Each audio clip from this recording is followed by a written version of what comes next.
Fala, galera dos homens corajosos. Parabéns. Você é top.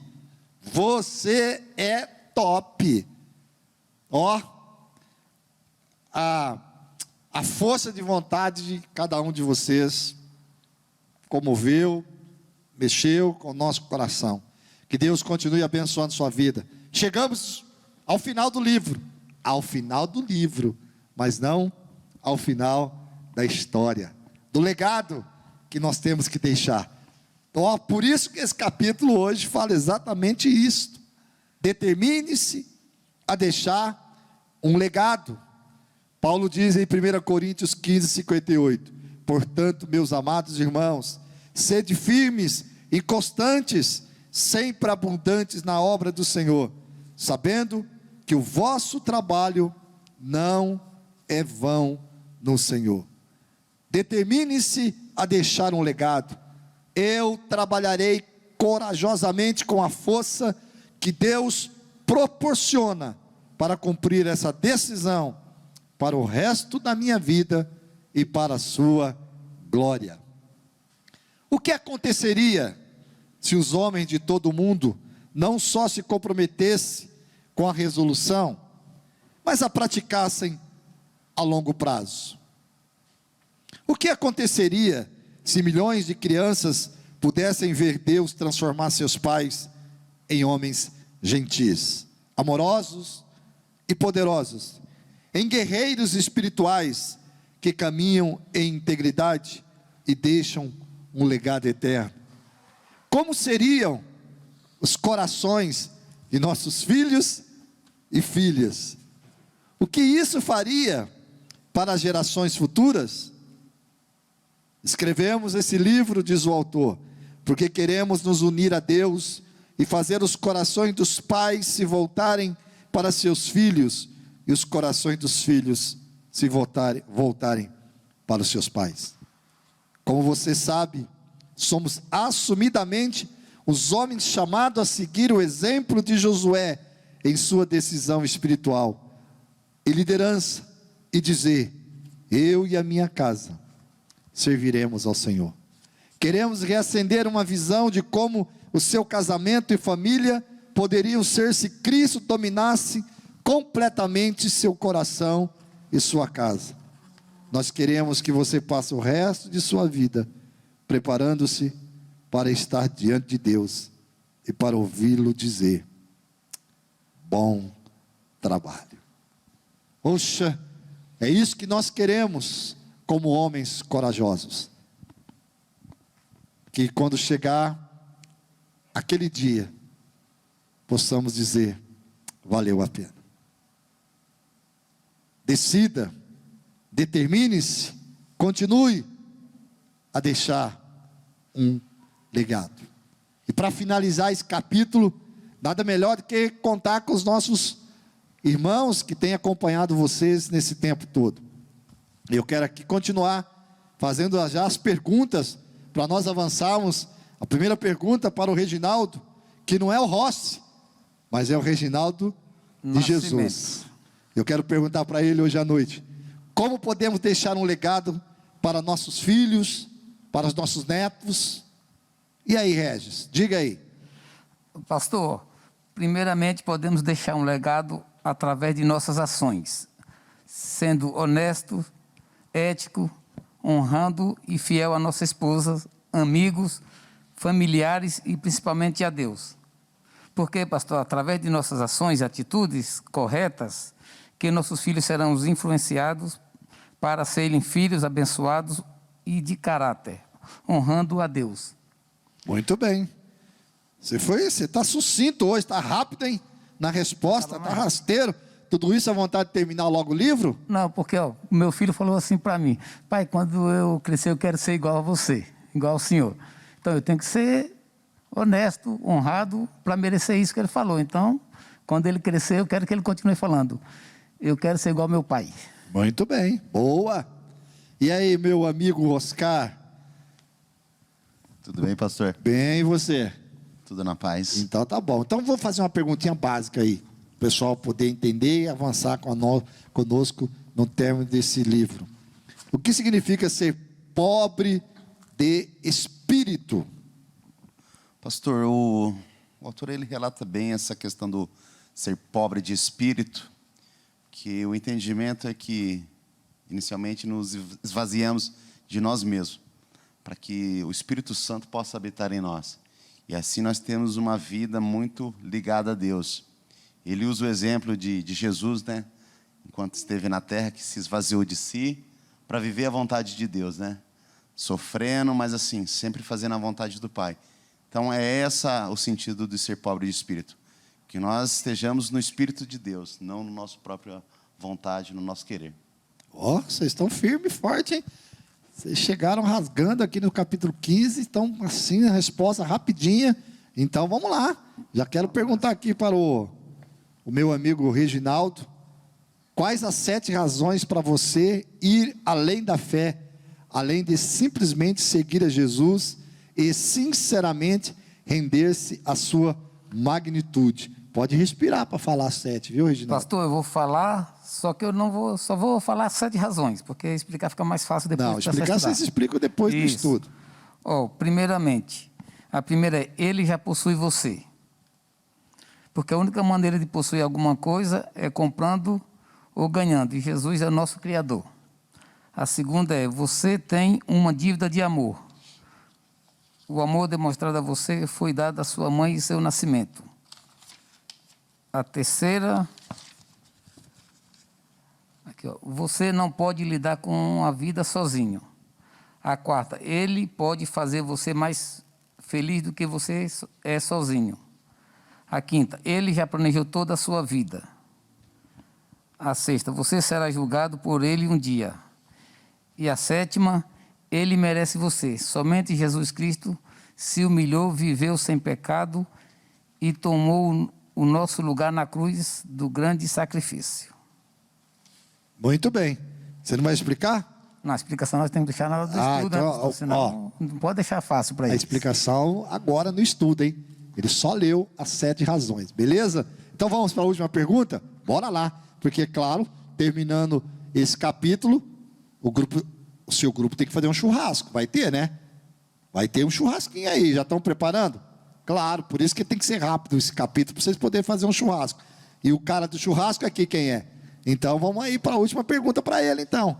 Por que homens assumem compromissos e não conseguem cumprir a longo prazo, Oscar? Vamos lá. No churrasco, Oscar Gril, tá? Vamos lá. Pastor, essa questão de não conseguir, né, cumprir a longo prazo, tem muito a ver com a caminhada com Cristo, né? A caminhada é longa e existem altos e baixos, mas o propósito maior dessa caminhada é a gente permanecer firme, para que a gente não saia da presença de Deus. E isso não é uma coisa fácil. E o autor ele relata que no livro, a passagem de Pedro, enquanto esteve com Jesus ali por alguns anos, né, muito presente, muito próximo, mas em determinado momento ele negou a Jesus, né? E isso foi uma questão que faltou vamos dizer, essa fé nele firmada. Talvez ele acreditasse um pouco mais nele, mas isso quer dizer que a gente pode falhar. Então, assim, a gente tem que estar sempre voltado a Cristo e permanecer na dependência dele. Essa jornada vai nos ensinar a ter essa dependência. Muito bem, muito bem. Então, bora aí, nós estamos terminando esse último capítulo, a resolução, esse livro maravilhoso, a resolução de todo homem. Parabéns para você. Claro, vamos preparar uma bela formatura, com certeza. Deus tem grandes coisas, tem feito grandes coisas, e ainda tem grandes coisas para mim, para você. Que Deus continue desafiando você como pai, como marido, como filho, ou seja, como homem. E eu quero nesse momento convidar os meus parceiros aqui, para que eles pudessem se ajuntar a nós aqui, para nós terminarmos juntos esse capítulo. Então quero convidar o Everton, o Vavá, o Roberto e o Fernando, para que se acheguem aqui Você sabe que nós estivemos aqui gravando todo esse tempo para que você pudesse ser abençoado. E eu quero terminar lendo algo que o autor diz na página 276 e 277. Então, aqui estão todos os parceiros, seus mentores, aqueles cujo você pode buscá-los e com certeza ele poderá orientar vocês, cada um deles orientar vocês no que for necessário. A Bíblia diz: pois os olhos do Senhor estão atentos sobre toda a terra, para fortalecer aqueles que lhe dedicam totalmente o coração. Segundo Crônicas, capítulo 16, versículo 9. E os olhos de Deus estão procurando por toda a terra, nesse exato momento, buscando homens que darão o seu melhor por aquele que pagou por tudo.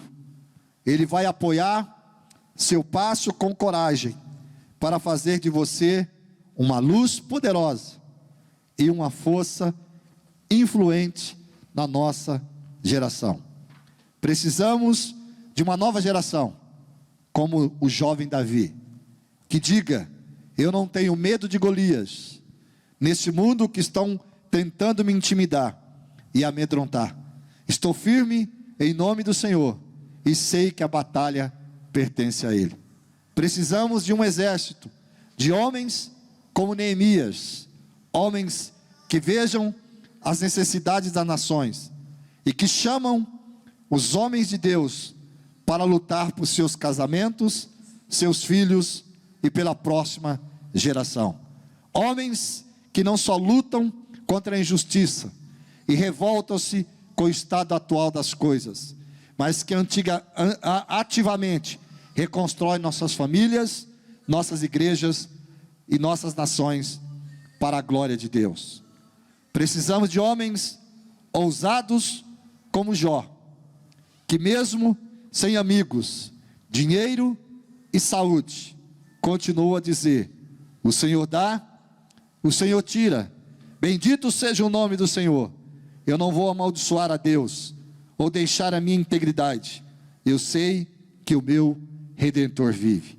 Precisamos de homens abnegados como o apóstolo Paulo, que depois de cometer incontáveis erros, entregou sua vida a Cristo, e viveu seus dias corajosamente dependente da graça de Deus. Homens que, quando agredidos e perseguidos, se apegam a Deus com a poderosa fé e perseverança. Homens que, quando a igreja precisa de liderança, dizem: sede meus imitadores, como também eu sou de Cristo. Homens que não amam as suas vidas até a morte, mas que sem medo olham para o futuro e dizem: para mim o viver é Cristo, mas morrer é lucro. Homens que com seus suspiros finais podem dizer: combati o bom combate, acabei a carreira, guardei a fé. Desde agora a coroa da justiça me está guardada, a qual o Senhor, justo juiz, me dará naquele dia, e não somente a mim, mas também a todos os que amarem a sua vida, a sua vinda.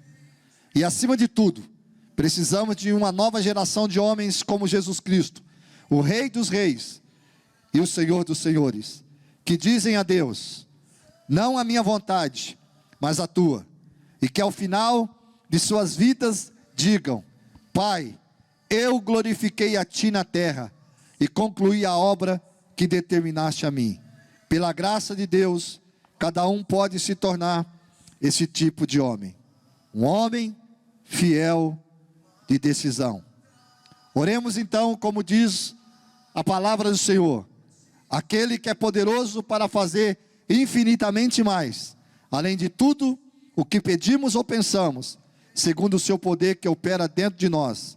A Ele seja a glória, na igreja e em Cristo Jesus, a todos, a todas as gerações, para todos sempre. Amém e amém. Que Deus te abençoe, que Deus te faça um homem cujo o seu coração seja um coração voltado para Deus. Que você possa ser o pai, não que o pai que o seu filho precisa, mas o pai que Deus projetou você para ser. Pois quando você decidir ser o pai que Deus projetou você para ser, você não será o pai que o seu filho precisa, mas você será o pai que o seu filho glorificará a Deus. Que Deus te abençoe, que você possa ser o marido que Deus projetou você para ser, pois assim a sua esposa olhará para você e glorificará a Deus. Que Deus te abençoe como líder, como homem de decisão, que Deus projetou você para ser, pois quando olharem as suas obras, glorificarão a Deus. Que Deus continue te abençoando, Reginaldo. Que Deus continue te abençoando, Oscar. Que Deus continue te abençoando, Everton. Que Deus continue te abençoando, Vavá. Que Deus continue te abençoando, Fernando. Que Deus continue te abençoando, Roberto. Que Deus continue abençoando a cada um de nós, como homens. Homens frágeis. Homens que têm medo. Mas homens que sabem que há um Deus que irá nos fortalecer em nossas dificuldades, irá nos fortalecer e irá nos encorajar em nossos medos.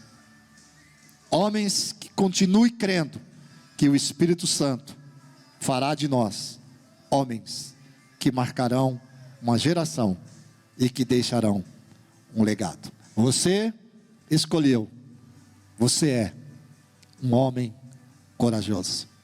Não porque a coragem está em você, mas porque nas suas fraquezas você confia naquele que te fortalece. Corajoso não é quem não tem medo. Corajoso é quem supera o medo, confiando e crendo que há um Deus que te fará prevalecer. Valeu, galera. Tem sido bom, foi muito bom e será ainda melhor, porque Deus sempre tem coisas boas para cada um de nós. Valeu, homens corajosos. É nóis, agarrados, firmes, avançando com Jesus, em nome dele. Valeu, gente.